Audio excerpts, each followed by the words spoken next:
California is known for its diverse culture, pleasant weather, and flourishing industries such as technology and entertainment. Within California, the Central Valley is known for its agriculture and other resources such as gas and oil. Kern County is actually home to an abundance of gas and oil, which is harvested through hydraulic fracking. Hydraulic fracking is a drilling method used to extract both oil and natural gas from deep in the earth. Within the process, the cracks in and below the Earth's surface are opened and widened by injecting water, chemicals, and sand at high pressure. Due to Kern County's abundance of gas and oil, it has allowed for major gas companies such as Chevron to continue building fracking sites all over Kern County, making them a major player in the natural resources industry. Through this, it has helped increase the local economy of Kern County as well as California's economy. Meanwhile, the National Resource Defense Council, or NRDC, intends to prevent the construction of fracking sites and focuses on how hazardous it is to the environment rather than the economic advantages they present.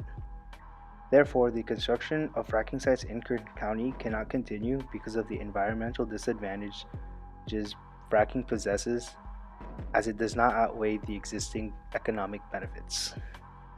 In terms of economics, it is no secret that Chevron is responsible for the growth of California and Kern County's overall economy. As seen by this chart, Chevron is actually responsible for impacting several industries in California, such as transportation and warehousing, manufacturing, real estate, mining, and wholesale and retail. Outside from that, they have actually impacted Kern County in several ways. This is because 76% of the state's oil supply comes from Kern County.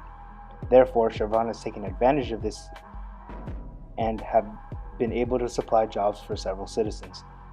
They have been able to create more than 21,000 jobs, which has resulted in $133 million in earnings and $392 million in gross metro output within the area.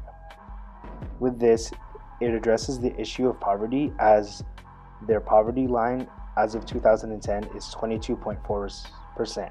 With Chevron being responsible for several jobs, it helps address the poverty issue, and without them, the gas prices would skyrocket because of the lack of supply for gas.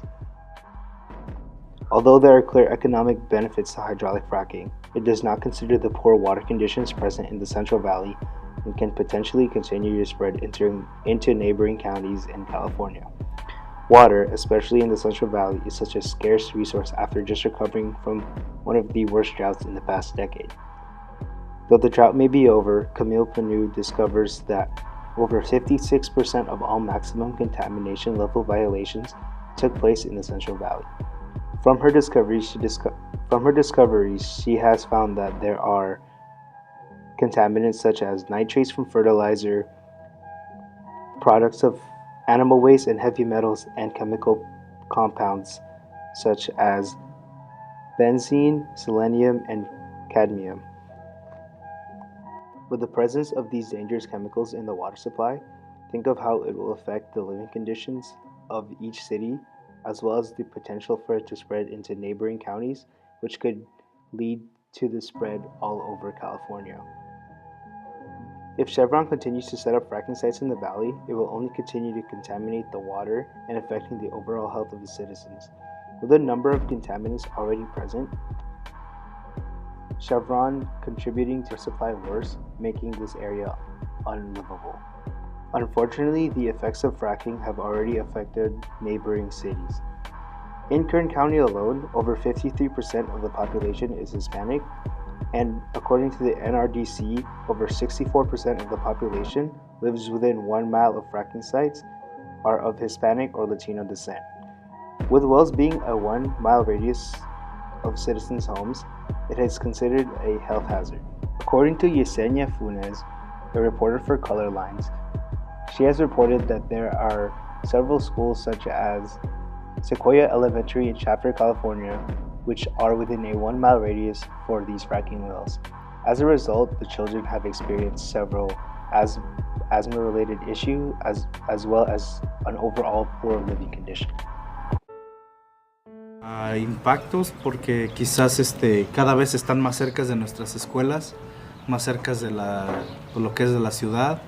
La preocupación más grande es el agua, que tenemos riesgos de que los químicos que están usando las compañías de fracking llegue hasta nuestras norias y pues sean contaminadas, y en un futuro pues de por sí el agua no es muy segura, pues no queremos que en un futuro sea mucho menos segura todavía el agua. Sí, mi niña, ella estuvo en la escuela Secoya hace un par de años, cuando estaban haciendo fracking a que unos 300 o 400 pies del playground. Ahí pues casi de todos los días llegaba con dolor de cabeza y por los fuertes olores de aceite, la flama que está a menos de 1 milla de distancia de la escuela. La agua no la podemos tomar. Entre más profundos se hacen los estudios, más contaminante está abajo. Y eso que viene dando a las norias que riegan nuestros jardines, que nos bañamos, que lavamos nuestros trastes, y lo tenemos, es el uso diario del agua. As mentioned by the two citizens, the alarming rates of asthma has increased since the implementation of fracking.